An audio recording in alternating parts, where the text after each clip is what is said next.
नमस्कार, मैं कमलेश कबीर आपका एक बार फिर स्वागत करता हूं इस नए एपिसोड में। आज के इस एपिसोड में हम बात करने वाले हैं महाराष्ट्र की विधानसभा चुनाव में। अब बहुत ज़्यादा समय बचा नहीं है। चुनाव प्रचार जो है वो कुछ ही घंटों के बाद में थम जाएगा। उसके बाद में चुनाव होंगे और फिर 23 तारीख को परिणाम आएगा। अब ऐसी स्थिति में, क्योंकि पहले हम जब बात कर रहे थे कुछ लोगों की डिमांड भी थी कि हम जो है वो हरियाणा की तरह, क्योंकि हरियाणा में जिस तरीके से जमीनी स्तर पे जो चल रहा था काम, और उसके बाद में परिणाम के एक दिन पहले जब एग्जिट पोल आया था तब भी हमने बात की थी कि कांग्रेस पार्टी का हाल राजस्थान की तरह होने वाला है, और वो साबित भी हुआ। और कांग्रेस की अंतर्कलह जो है वो खुलकर सामने आई, लेकिन वो परिणाम के बाद में निकल कर आई। उससे पहले कांग्रेस पार्टी ने जो है उसको कवर करने की बहुत कोशिश की। तो उसी को लेके अब हम जो है वो बिल्कुल नज़दीक पहुंच चुके हैं। तो ऐसी स्थिति में अगर एक दो दिन में कोई बड़ा मुद्दा जो है वो नहीं बनता है, अचानक से कोई किसी के, जैसे कहते हैं ना कि बिल्ली के भाग का छीका नहीं टूट जाए, तो फिर स्थितियां जो है वो बदलेगी नहीं। लेकिन अब तक की स्थिति में महायुति हो चाहे महाविकास आघाड़ी हो, दोनों ही गठबंधन के जो दल है वो पूरी ताकत जोखे हुए हैं। और इसको हम कहें कि 6 पार्टियां चुनावी मैदान में है, तो महाराष्ट्र का चुनाव इस वक्त खिचड़ी बना हुआ है। और मीडिया की हालत आपने देखी है। इस बार जो है वो अपना ओपिनियन पोल हो चाहे एग्जिट पोल हो या सर्वे हो, सब लोग जो है वो डरे हुए हैं। जैसे कि हमने बात की थी कि राजदीप सरदेसाई और जो दलाल पत्रकारिता वाले हैं उनका तो दिमाग जो है वो इस वक्त सेंटर में भी नहीं है कि वो इसके ऊपर बात भी कर सके। इसलिए वो लगातार जो है वो मुद्दों को बदलते हुए किस तरीके से नरेंद्र मोदी और अमित शाह को टारगेट किया जा सकता है, बस उसी में उलझे हुए हैं। तो जमीनी स्तर पे जिस तरीके से लोगों की रिपोर्टिंग हम सुनते हैं, इसके अलावा जिन लोगों से जो है जो महाराष्ट्र के हैं उनसे बात होती है, और उसके आधार पे एक कंक्लूजन पे हम पहुंचते हैं कि आज की स्थिति में अगर कोई बड़ा मुद्दा जो है वो बदलता नहीं है, या कोई ऐसा कोई जो है वो अचानक से कोई उठने वाला मुद्दा नहीं है, तब तक जमीनी स्तर पर महाराष्ट्र की स्थिति क्या है। तो ये एक हमारा जो है वो सर्वे है, ना तो ये एग्जिट पोल है ना ये ओपिनियन पोल है। और इस सर्वे में हम देखें तो इस सर्वे में क्या निकल के आता है, तो हमने महाराष्ट्र को इस पूरे वीडियो में जो है वो अलग अलग डिवीजन में बांट के देख रहे हैं। और अलग अलग डिवीजन में बांट के इसलिए देख रहे हैं ताकि हमें समझने में थोड़ी आसानी हो। तो सबसे पहले हम बात करते हैं महाराष्ट्र के विदर्भ क्षेत्र की। महाराष्ट्र का जो विदर्भ क्षेत्र है उसमें लगभग 62 सीटें हैं, जिसमें आपको देवेंद्र फडणवीस, हम कहें नितिन गडकरी, इन सब का जो है वो क्षेत्र माना जाता है। और इस पूरे क्षेत्र में भारतीय जनता पार्टी, जिस तरीके से भारतीय जनता पार्टी की लहर है, उसके सामने टक्कर में कोई भी पार्टी जो है वो अभी तक दिखाई नहीं देती है। और ये वही क्षेत्र है जिसमें भारतीय जनता पार्टी और कांग्रेस पार्टी की आमने सामने की फाइट है। तो ऐसी स्थिति में आपने देखा है अब तक का जो चुनाव का है, क्योंकि लोकसभा हम एक बार जो है वो हरियाणा के विधानसभा चुनाव परिणाम के बाद में जिस तरीके से लोकसभा को एक बार साइड करके देख रहे हैं, तो उसके बाद में अगर आप देखोगे, टैली करोगे, तो जितने भी जो राज्य हैं जिनके विधानसभा में चुनाव हुए हैं जहां पे भारतीय जनता पार्टी और कांग्रेस की टक्कर है, वहां पे भारतीय जनता पार्टी जो है वो ज्यादा हावी दिखाई देती है। और ऐसी स्थिति में जो 62 सीटों का जो आकलन है वो ये कहता है कि भारतीय जनता पार्टी यहां पर लगभग 47 सीटों के ऊपर चुनाव लड़ रही है। तो सबसे बड़ी पार्टी है, सबसे ज्यादा सीटों पर यहां चुनाव लड़ रही है। और 47 सीटों में से 35 के आसपास जो है वो सीटें जीतती हुई दिखाई देती है। ये मेरा जो है वो एक निजी आकलन है, इसमें किसी का कोई मीडिया का या किसी का कोई रोल नहीं है, क्योंकि जिस तरीके की सर्वे रिपोर्ट, ग्राउंड रिपोर्टिंग वहाँ से चल रही है उसकी मैंने स्टडी की, और उसके बाद में कुछ लोगों से मैंने बात भी की, और उस आधार पे जो है वो ये सारा मैं तय कर पा रहा हूँ। इसके अलावा महायुति के दोनों दल, चाहे वो शिंदे गुट हो या फिर एनसीपी का गुट, शिंदे गुट जो है वो यहाँ पर लगभग लगभग जो है वो 10 सीटों के आसपास जो है वो चुनाव लड़ रहा है। आई थिंक 9 सीटों पे चुनाव लड़ रहा है, और एनसीपी जो है वो 7 सीटों पे। तो दोनों जो है वो लगभग दो तीन सीटों के आसपास जो है वो जीतती हुई दिखाई देती है। इसके उलट अगर हम महाविकास आघाड़ी की बात करते हैं तो महाविकास आघाड़ी में सबसे बड़ी पार्टी जो है चुनाव यहाँ पे लड़ रही है वो है कांग्रेस पार्टी, और वैसे भी कांग्रेस पार्टी सबसे ज्यादा सीटों पे चुनाव लड़ रही है। तो लगभग कांग्रेस पार्टी जो है वो 41 सीटों पे चुनाव लड़ रही है, और 41 में से कांग्रेस पार्टी का जो मेरा आकलन है वो है कि कांग्रेस पार्टी यहाँ 10 से 15 सीटों से ज्यादा नहीं जीत रही है। तो ऐसी स्थिति में अगर कांग्रेस पार्टी सबसे ज्यादा सीटों पे लड़ रही है महाविकास आघाड़ी की तरफ से, और वो उस पार्टी का अगर ये हाल है, तो विदर्भ एक ऐसा क्षेत्र होगा जो भारतीय जनता पार्टी को महाविकास आघाड़ी से बहुत आगे ले जाएगा। और यहां पर अगर हम देखते हैं तो दो गुट और बच जाते हैं, एक उद्धव ठाकरे और दूसरा एनसीपी। तो उद्धव ठाकरे 10 सीटों पर चुनाव लड़ रहा है और 17 सीटों के आसपास जो है वो शरद पवार, और दोनों जो है वो लगभग 4-4 के आसपास सीटें जो है वो जीतते हुए दिखाई दे रहे हैं। तो ऐसी स्थिति में अगर हम आकलन लगाते हैं तो महायुति जो है वो लगभग 62 में से 40 सीटों के ऊपर जीतती हुई दिखाई दे रही है।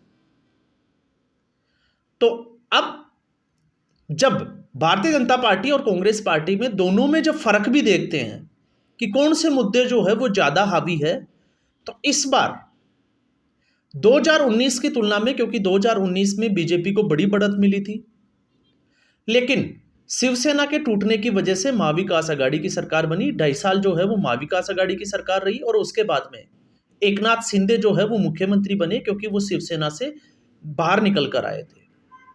और उस वक्त जो है वो देवेंद्र फडणवीस का डेमोशन किया गया। आपको पता ही है, डिप्टी सीएम उन्होंने मना भी किया था, लेकिन फिर उसके बाद में सारा प्रकरण आपको समझ में आ गया होगा। नरेंद्र मोदी से उनकी बातचीत होती है और फिर तमाम तरह की चीजों के बाद में वो उप मुख्यमंत्री बन जाते हैं। तो भारतीय जनता पार्टी, क्योंकि देवेंद्र फडणवीस जो है वो सत्ता से बाहर रहकर समर्थन करना चाहते थे, ये उस वक्त की बात कर रहा हूं जब शपथ ग्रहण समारोह था उसके पहले की, और उसके बाद में शपथ ग्रहण समारोह में जो है वो देवेंद्र फडणवीस मौजूद थे, उप मुख्यमंत्री पद की शपथ ली थी। तो अभी अगर हम मुद्दों की बात करते हैं तो मुद्दों में एकनाथ शिंदे को मुख्यमंत्री बनाना भारतीय जनता पार्टी का जो है वो तुरुप का इक्का साबित हुआ, क्योंकि एकनाथ शिंदे, और जब हम उद्धव ठाकरे को कंपेयर करके देखते हैं तो एकनाथ शिंदे जो है वो आगे ज्यादा आगे दिखाई देते हैं। और दूसरा हिंदुत्व है। मुख्यमंत्री योगी आदित्यनाथ के बटोगे तो कटोगे का जो नारा है उसका बड़ा असर जो है वो महाराष्ट्र में दिखाई दे रहा है, उन सीटों के ऊपर जहां भारतीय जनता पार्टी चुनाव लड़ रही है। तो हिंदू जो है वो जागे जो है, लेकिन फाइनल जो रिपोर्ट है वो चुनाव के दिन सामने आएगी, क्योंकि जाग तो गए हैं, लेकिन जिस तरीके से लोकसभा चुनाव में हमने देखा कि लोग जो है वो मानते तो थे कि मोदी जो है वो जीतना चाहिए, लेकिन बाहर निकलकर वोट नहीं किया। तो इस बार उम्मीद जरूर करेंगे कि शायद हिंदू जो है वो बाहर निकलेगा और वोट जरूर करेगा। दूसरी तरफ महाविकास आघाड़ी की स्थिति इस वक्त ऐसी है कि राहुल गांधी चुनाव में जो है वो ज्यादा इन्वॉल्वमेंट हरियाणा के विधानसभा चुनाव परिणाम के बाद तो जो है वो ज्यादा दिखाई नहीं दिया। सिर्फ और सिर्फ अगर हम वायनाड को देख छोड़ दें, क्योंकि वहां पे प्रियंका गांधी लोकसभा का जो उपचुनाव है वहां पे लड़ रही है, तो वहां पे राहुल गांधी का ज्यादा फोकस है। और महाराष्ट्र में जो है वो अब तक कम ही देखा गया है, जितनी रैलियां होनी चाहिए उतनी रैलियां कांग्रेस पार्टी की तरफ से हुई नहीं है। तो ये जो है वो कांग्रेस पार्टी की बड़ी कमजोरी निकलकर इस वक्त सामने निकल के आई है। तो ये भी एक जो है वो बड़ा कारण है। तो यहाँ पे महायुति जो है वो बहुत आगे दिखाई देती है बजाय महाविकास आघाड़ी के। तो महाविकास आघाड़ी जो है वो 20 सीटों के आसपास जो है अनुमान है कि इतनी सीटें यहाँ पे महाविकास आघाड़ी जो है वो ले सकती है। उसके बाद में हम आते हैं मराठवाड़ा क्षेत्र। तो मराठवाड़ा क्षेत्र जहां आपको पता होगा ये शरद पवार का गढ़ माना जाता है। तो यहाँ पे सीधे तौर पे ज्यादा सीटें जो है वो शरद पवार और उनके भतीजे अजीत पवार के बीच में जो है वो लड़ाई साफ देखी जाती है। लेकिन इस वक्त तक का जो आकलन है, मेरा यह निजी आकलन है कि शरद पवार जो है वो ज्यादा मजबूत दिखाई दे रहे हैं अजीत पवार से। अब यहां पे आपको हो सकता है ये सुनकर थोड़ा अजीब जरूर लगे, लेकिन इसके पीछे की वजह यह है कि अजीत पवार जो है वो खुल के अपनी लड़ाई जो है वो लड़ नहीं रहे हैं। भारतीय जनता पार्टी के नेताओं को लगातार जो है वो रोक रहे हैं कि शरद पवार के खिलाफ टिप्पणी नहीं की जाए। दूसरा, जिस तरीके से योगी आदित्यनाथ का जो नारा था बटोगे तो कटोगे, उससे दूरी जो बनाई है अजीत पवार ने, और तो ये कुछ कारण है जो अजीत पवार को जो है वो सेटबैक, मतलब वो पीछे की तरफ लेके जा रहे हैं। तो शरद पवार जरूर यहाँ पे जो है वो अजीत पवार से आगे दिखाई देते हैं। तो यहाँ की स्थिति जो है, और यहाँ पे एक और है, क्योंकि मराठवाड़ा जो क्षेत्र है वो किसानों का क्षेत्र है, तो ऐसा नहीं है, क्योंकि सरकार की कुछ योजनाएं हैं, जिस तरीके से बिजली के बिलों को लेके जो है वो बढ़ोतरी थी, और उसके बाद में सोलर सब्सिडी जो दी गई, उससे किसानों को बड़ी राहत मिली। तो रिपोर्ट ये भी कहती है कि कुछ लोग जो है वो यहाँ पे महायुति के साथ भी दिखाई देते हैं। तो आंकड़ों की अगर हम नजर डालते हैं तो बीजेपी यहाँ पे 31 सीटों पे चुनाव लड़ रही है, और 31 में से 25 सीटें जो है वो भारतीय जनता पार्टी जीतती हुई दिखाई दे रही है। और अगर ऐसा होता है तो आप मान के चलिए कि शरद पवार के गढ़ में बीजेपी की यह सबसे बड़ी, अब तक की सबसे बड़ी सेंधमारी होगी, क्योंकि इससे पहले इस तरीके का जो है वो आंकलन, या हम कहें कि इस तरीके की अगर सीटें आती है तो ऐसा कभी आज तक हुआ नहीं है। दूसरा हम बात करते हैं शिंदे, तो वो 13 सीटों के ऊपर चुनाव लड़ रहे हैं, जिसमें से 5 सीटें जीतते हुए दिखाई दे रहे हैं। और जिसकी हम बात कर रहे थे एनसीपी, अजीत पवार यहाँ पे 25 सीटों पर चुनाव लड़ रहे हैं, लेकिन सिर्फ 10 सीटें ही जीतते हुए दिख रहे हैं। तो इसलिए मैंने कहा है कि एनसीपी जो है वो पीछे दिखाई देती है, और इसका असर सीटों पे भी पड़ेगा। दूसरी तरफ अगर हम बात करते हैं महाविकास अघाड़ी की, तो कांग्रेस पार्टी यहाँ 19 सीटों पे चुनाव लड़ रही है, और लगभग 5 सीटें जो है वो जीती हुई दिखाई दे रही है, अब तक के जो आंकलन है उसके हिसाब से। इसके अलावा उद्धव ठाकरे, उसका जो है वो ज़्यादा प्रभाव यहाँ पे है नहीं। क्यों? क्योंकि उद्धव ठाकरे की जिस तरीके से इस वक्त उद्धव ठाकरे जो है वो कांग्रेस पार्टी से ज़्यादा बड़े सेकुलर दिखाई दे रहे हैं, क्योंकि इस वक्त मराठवाड़ा हो चाहे महाराष्ट्र हो, मुसलमान जो है वो कांग्रेस के बजाय उद्धव ठाकरे पर ज़्यादा भरोसा दिखा रहे हैं, मसीहा मार बैठे हैं। और मुसलमानों की माने तो उद्धव ठाकरे ज़्यादा सेकुलर है, क्योंकि बाला साहब के उलट उनकी राजनीति इस वक्त चल रही है, वो उसको उसी हिसाब से देख रहे हैं। तो यहाँ पे उद्धव ठाकरे का ज़्यादा कोई रोल जो है वो दिखाई नहीं देता, और शरद पवार यहाँ पे 38 सीटों पे चुनाव लड़ रहे हैं, और लगभग 20 सीटें जीतते हुए दिखाई दे रहे हैं। तो यहाँ पे फाइट जो है वो भारतीय जनता पार्टी और शरद पवार के बीच में बनी हुई है। ये बड़ा इंटरेस्टिंग है कि शरद पवार और अजीत पवार के बीच में जो है वो फाइट दिखाई नहीं दे रही, फाइट जो है वो बीजेपी और शरद पवार के बीच में दिखाई दे रही है। तो यहाँ पे अगर आप पूरा आकलन देखोगे तो भारतीय जनता पार्टी का जो महायुति गठबंधन है वो लगभग 40 सीटों के आसपास सीटें जीतता हुआ दिखाई दे रहा है 70 में से। और इसके अलावा जो है वो बाकी महाविकास अघाड़ी की बात करें तो वो भी ज़्यादा पीछे नहीं है, लगभग 30 सीटें जो है वो जीतते हुए दिखाई देती है। तो यहाँ पे भी जो है वो फाइट साफ तौर से दिखाई दे रही है। फिर उसके बाद में हम आते हैं दूसरा, जहाँ पे असली मराठवाड़ा जिसकी हम बात करते हैं, जहाँ पे शिवसेना, और तय होगा कि असली शिवसेना किसकी है और नकली शिवसेना, उद्धव ठाकरे और शिंदे, इन दोनों के बीच में जहां पे फाइट दिखाई देती है उस मराठवाड़ा क्षेत्र की, जहां पे लगभग जो है वो 46 सीटें आती है। पहले हम शरद पवार वाले क्षेत्र की बात कर रहे थे, अब हम बात कर रहे हैं असली और नकली शिवसेना, मतलब शिंदे, या जहां पे बाला साहब ठाकरे का प्रभाव क्षेत्र था। तो इन 46 सीटों पे इस वक्त जो है, जैसे कि मैंने पहले ही बोल दिया, उलेमा हो या फिर जो है वो मुसलमानों ने जिस तरीके से उद्धव ठाकरे को अपना नेता मान लिया, और ये इसका जो नुकसान है वो कांग्रेस पार्टी को उठाना पड़ेगा, जिस तरीके से उत्तर प्रदेश में आपने देखा। क्योंकि मुसलमानों की एक नीयत जरूर है, मुसलमान उस लोग पार्टी विशेष को वोट नहीं देते हैं। मुसलमान समुदाय के वोटों को अगर आप देखोगे तो मुसलमान लोग जो है वो वोट करते हैं जो भारतीय जनता पार्टी को या नरेंद्र मोदी को हरा सके।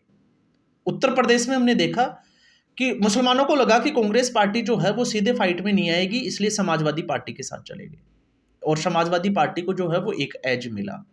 तो यहाँ पे भी स्थिति वही बनी हुई है, लेकिन इसका फायदा जो है वो हुआ तुष्टीकरण की वजह से। जिस तरीके से मुस्लिम तुष्टीकरण हुआ, तो जिस तरीके से बटोगे तो कटोगे का नारा जो है वो प्रखर हुआ, तो यहाँ पे जो है वो समीकरण कुछ बदलते हुए जो है, या हम कहें कि उस नारे का असर, क्योंकि कहीं ना कहीं मुसलमानों की एकता जो है वो हिंदुओं को एक जरूर कर रही है, और ये सीधे तौर पे जो है वो मैसेज भी दे रही है। तो यहाँ का अगर हम आकलन करते हैं, भारतीय जनता पार्टी 20 सीटों पे चुनाव लड़ रही है, और लगभग 15 सीटों पे जीतती हुई दिखाई दे रही है। यहाँ पे भी भारतीय जनता पार्टी बड़ी पार्टी के रूप में दिखाई दे रही है। इसके अलावा शिंदे, क्योंकि जब हम बात करते हैं असली और नकली, तो शिंदे जो है वो गुट 17 सीटों पे जो है वो चुनाव लड़ रहा है, और लगभग 6 से 7 सीटों पे जीतता हुआ दिखाई दे रहा है। और इसके अलावा एनसीपी 10 अजीत पवार, जो सिर्फ 1 या 2 सीट जीत सकते हैं, इससे ज्यादा सीटें अजीत पवार यहाँ पे नहीं जीतेंगे। तो अगर महायुति में कोई कमजोर पार्टी निकलेगी तो वो है अजीत पवार। और ये हमने पहले भी एक वीडियो में बात की थी कि अजीत पवार गुट जो है वो महायुति के गले की हड्डी बना हुआ है इस वक्त, ना निगले बन रहा है ना उगले बन रहा है। दूसरा, अगर हम दूसरे गुट की बात करते हैं महाविकास अघाड़ी की, तो महाविकास अघाड़ी की कांग्रेस पार्टी यहां से 15 सीटों पे चुनाव लड़ रही है और लगभग 5 सीटें जीतते हुए दिखाई दे रही है। और उद्धव ठाकरे जो है वो 16 में से 8, मतलब अगर हम पलड़े की बात करते हैं तो लगभग जो है वो शिंदे गुट और उद्धव ठाकरे गुट बराबर सीटें जीतते हुए दिखाई दे रहे हैं। तो इससे साफ समझ में आ रहा है कि शिंदे गुट के साथ में जो संवेदनाएं होनी चाहिए लोगों की वो नहीं है, जिस तरीके से वो सेकुलर होते जा रहे हैं। और आपने तो देखा ही है, बाला साहब के बाद में उद्धव ठाकरे ने ऐसी कोई टिप्पणी की भी नहीं है, और राम मंदिर तो अभी तक जो है वो मेरे ख्याल से गए भी नहीं है। इसलिए थोड़ा भरोसा जो है वो हिंदुओं में उद्धव ठाकरे को लेके कम हुआ है, और ये साफ तौर से जो है वो इसमें दिखाई दे रहा है। इसके अलावा शरद पवार 16 सीटों पे चुनाव लड़ रहे हैं और 5 सीटें जीतते हुए दिखाई दे रहे हैं। तो वहां पे भी अगर हम देखते हैं तो 46 में से लगभग लगभग जो है वो 22-23 सीटें भारतीय जनता पार्टी का जो गठबंधन है महायुति वो जीतता हुआ दिखाई दे रहा है। तो ये वो क्षेत्र है जहां पे फाइट देखी जा सकती है, और वो भी ऐसा नहीं है तगड़ी फाइट, जिस पार्टी का पलड़ा भारी होगा वो यहाँ पे ज्यादा मजबूत होगी। तो ये दोनों गुटों में यहाँ पे जो है वो बराबर की फाइट नजर आती है। अब हम आते हैं ठाणे और कोंकण क्षेत्र में। हाँ, इसमें एक बात और हम और ले सकते हैं, इस मराठवाड़ा क्षेत्र में, इस मराठवाड़ा क्षेत्र में जारांगे पाटिल एक बड़ा फैक्टर था। लेकिन खबर यह है, जो ग्राउंड रिपोर्टिंग है वो ये है कि जारांगे पाटिल के उम्मीदवारों के नाम वापस लेने के बाद में लोगों में मायूसी है। इसलिए भी भारतीय जनता पार्टी को एक एज है। और दूसरा, जिस तरीके से मराठा लोग जो है वो ब्राह्मणों के विरोधी रहे हैं, पहले से ही दूर विरोधी रहे हैं, और देवेंद्र फडणवीस जो है वो ब्राह्मण थे, मुख्यमंत्री रहे, लेकिन ब्राह्मण होते हुए पहले मुख्यमंत्री थे जिन्होंने 10% आरक्षण जो है वो रिजर्व किया था मराठाओं के लिए। उसके जो है वो चुनौती दी थी, सुप्रीम कोर्ट तक वो गए, लेकिन उसके बाद में महाविकास अघाड़ी की सरकार बन जाती है 2019 में। वो उस लड़ाई को आगे नहीं बढ़ा पाती है, और उसका नुकसान जो है वो मराठवाड़ा इस क्षेत्र को उठाना पड़ता है। तो इस तरीके से भी अगर लोग अगर समझदारी दिखाते हैं तो फिर भारतीय जनता पार्टी मजबूत दिखाई देती है। इस आधार पे मैंने जो है वो एक आकलन किया है कि 20 में से लगभग 12 से 15 सीटों पे भारतीय जनता पार्टी आगे जा सकती है। अब हम आते हैं ठाणे और कोंकण क्षेत्र में। ठाणे और कोंकण क्षेत्र में लगभग जो है वो 39 सीटें हैं, और यहां पे भी शिवसेना का यह गढ़ माना जाता है। तो यहां पे बीजेपी 17 सीटें चुनाव लड़ रही है, जिसमें से मायुति गठबंधन के लिए वो 10 से 12 सीटें या 13 सीटों तक जो है वो बीजेपी जा सकती है। फिर हम बात करते हैं शिंदे गुट, जो कि यहाँ पे मैंने बात की, क्योंकि शिवसेना की जहां बात आती है तो वहां नेक टू नेक फाइट जो है वो शिंदे गुट में हम शिंदे गुट शिवसेना और उद्धव गुट के बीच में देख सकते हैं। तो शिंदे गुट जो है वो 9 सीटें जीतता हुआ दिखाई दे रहा है, और एनसीपी सिर्फ 4 सीटों पे चुनाव लड़ रही है। एक सीट निकाल ले तो एनसीपी के लिए बहुत बड़ी बात होगी, क्योंकि यहाँ पे एनसीपी के लिए बहुत मुश्किल होने वाली है। इसके अलावा कांग्रेस पार्टी 4 सीटें, तो कांग्रेस पार्टी की भी स्थिति एनसीपी अजीत पवार की तरह हो रखी है। एक सीट आ जाए तो बहुत बड़ी बात होगी। और उद्धव ठाकरे 24 सीटों पे चुनाव लड़ रहे हैं और लगभग 8 सीटें। तो यहाँ पे भले ही ज्यादा सीटों पे चुनाव लड़ रहे हैं उद्धव ठाकरे, लेकिन शिंदे जो है वो बराबर फाइट दे रहे हैं। तो 50-50 का मुकाबला जो है वो दोनों के बीच में देखा जा सकता है। और शरद पवार 8 सीटें, तो स्थिति डामाडोल सी है, 1 या 2 सीटें जो है वो शरद पवार निकाल सकते हैं। तो यहाँ पे जो अगर हम देखें तो महायुति के लिए बड़ा एज साबित हो सकती है भारतीय जनता पार्टी। तो इस पूरे आकलन में अब तक का अगर हम देखें तो भारतीय जनता पार्टी पूरे महाराष्ट्र में जो है वो सबसे आगे दिखाई देती है, सिंगल लार्जेस्ट पार्टी। और उम्मीद यह है कि पिछले विधानसभा चुनाव में जहां 105 सीटें जीती थी भारतीय जनता पार्टी अकेले अपने दम पे, तो इस बार वो 115 से 120 तक जा सकती है। और अगर ऐसा होता है तो फिर महायुति की 170-75 सीटें जो है वो आ सकती है, जिसको हम प्रचंड बहुमत जो है वो विधानसभा के लिए कह सकते हैं। तो एक बार हम अनुमान लगा सकते हैं कि महायुति की कंफर्टेबल सरकार महाराष्ट्र में अब तक के आकलन में बनती हुई नजर आ रही है। अब हम आते हैं मुंबई शहरी क्षेत्र में, जहां पर लगभग जो है वो 36 सीटें आती है। तो यहाँ पे बाला साहब ठाकरे का जो है वो वर्चस्व देखा गया। तो यहाँ पे भी जो है वो शिवसेना का ज्यादा जो है वो हम कह सकते हैं कि वर्चस्व, या फिर कहते हैं कि नाम चलता है। तो ऐसी स्थिति में भारतीय जनता पार्टी मायावती की तरफ से देखें तो सबसे ज्यादा सीटों पे चुनाव लड़ रही है, 18, और लगभग जो है वो 12 से 14 सीटों पे जीतती हुई दिखाई दे रही है। इसके अलावा शिंदे गुट, क्योंकि जब हम शिवसेना पे आ जाते हैं जहां पे बाला साहब ठाकरे की बात होती है, तो शिंदे गुट की शिवसेना 14 सीटें, और यहाँ पे उद्धव ठाकरे से वो बहुत आगे जाता हुआ दिखाई देते हैं शहरी क्षेत्र में। 14 में से 9 से 10 सीटें जो है वो शिंदे गुट जीत सकता है। और अगर ऐसा होता है तो आप मान के चलिए कि उद्धव ठाकरे की राजनीति का पतन जो है वो यहीं से शुरू हो जाएगा और असली शिवसैनिक शिंदे ही नजर आने वाले हैं। इसके अलावा एनसीपी 3 सीटों पे चुनाव लड़ रही है, सिर्फ एक सीट निकाल सकती है, वो भी बड़ा दम अगर बहुत ज्यादा कुछ हो जाए तो, नहीं तो यहाँ पे शरद पवार का हाथ खाली रहने वाला है। इसके अलावा महाविकास आघाड़ी की अगर हम बात करते हैं तो लगभग 11 सीटों पर चुनाव लड़ रही है, जिसमें से एक सीट अगर वो जीत जाए तो बहुत बड़ी बात है, क्योंकि कांग्रेस पार्टी की भी स्थिति मुंबई में तो जो है वो बड़ी खराब चल रही है। इसके अलावा उद्धव ठाकरे 22 सीटों पे चुनाव लड़ रहे हैं और शिंदे 14 पे, तो 22 पे जो चुनाव लड़ रहे हैं तो यहाँ पे 10 सीटें, मतलब सबसे बड़ी पार्टी अगर कोई बन सकती है भारतीय जनता पार्टी से टक्कर में, तो वो मुंबई में उद्धव ठाकरे की शिवसेना हो सकती है। बाकी चुनाव पे डिपेंड करेगा। और शरद पवार एक सीट पे ही चुनाव लड़ रहे हैं, तो मुझे नहीं लगता कि वहां पे वो जीत पाएंगे। सॉरी, मैं पहले एनसीपी शरद पवार बोल गया, अजीत पवार। तो अजीत पवार और शरद पवार की स्थिति जो है वो मुंबई में तो बिल्कुल ठीक नहीं लग रही। अब हम आते हैं नासिक क्षेत्र में, जो किसानों का क्षेत्र है, अंगूर वगैरह की जो है वह आपने देखा होगा खेती ज़्यादा होती है। तो इस क्षेत्र में अगर हम बात करते हैं, जो नॉर्थ महाराष्ट्र का हिस्सा है, लगभग 35 सीटों के आसपास इसमें सीटें हैं। बीजेपी 16 में से जो है वो 10 से 12 सीटें जीतती हुई नजर आ रही है। शिंदे गुट 10 में से 4 और अजीत पवार 9 में से 2। कांग्रेस 12 सीटों पे चुनाव लड़ रही है, 2 सीटें जीतती हुई दिखाई दे रही है। 11 सीटों पे जो है वो उद्धव ठाकरे, वो भी लगभग 3 से 4 सीटें, और शरद पवार 10 सीटों में से 2 सीटें। तो नासिक क्षेत्र में जो है वो भारतीय जनता पार्टी, या हम कहें कि मायावती, बहुत आगे दिखाई देती है। तो ये सारा जो है वो आकलन है अब तक का, क्योंकि इससे पहले मैंने पहले ही कहा था, क्योंकि कुछ लोगों ने डिमांड की थी कि आप जो है वो इसके ऊपर एक बार सर्वे रिपोर्ट जरूर करें, लेकिन मैंने मना कर दिया था, क्योंकि मैंने बोला था कि एक बार जो है वो स्टडी करेंगे, नज़दीक जाएंगे चुनाव के, किस तरीके से माहौल बदलता है और किस तरीके से नहीं बदलता है, और उसके बाद में हम देखेंगे कि क्या हो सकता है। क्योंकि लोगों को गुमराह मुझे लगता है कि नहीं करना चाहिए। हो सकता है मेरा आकलन भी ये गलत हो, कोई बड़ी बात नहीं है, लेकिन मैंने ईमानदारी से जो है वो पूरी कोशिश की है कि किस तरीके से जो है वो इसका आकलन किया जाना चाहिए। और इसके लिए बहुत सारे जो ग्राउंड पे रिपोर्टर्स जो काम कर रहे हैं उनके वीडियो को देखना, सुनना, समझना, इसके अलावा समाचार पत्र क्या कहते हैं, और फिर उसके अलावा जो है वो कुछ लोग जो जानकार है उनसे बात करना, माहौल क्या है, और फिर उसके बाद में जो है वो ये सारी चीज़ें। तो इसमें जो है वो नज़र आ रहा है, वो आपको साफ साफ दिखाई दे रहा है। लगभग अगर महाविकास आघाड़ी, मेरा आकलन है तो महाविकास आघाड़ी जो है वो डबल डिजिट में रहने वाली है, 3 डिजिट में भी नहीं जाएगी।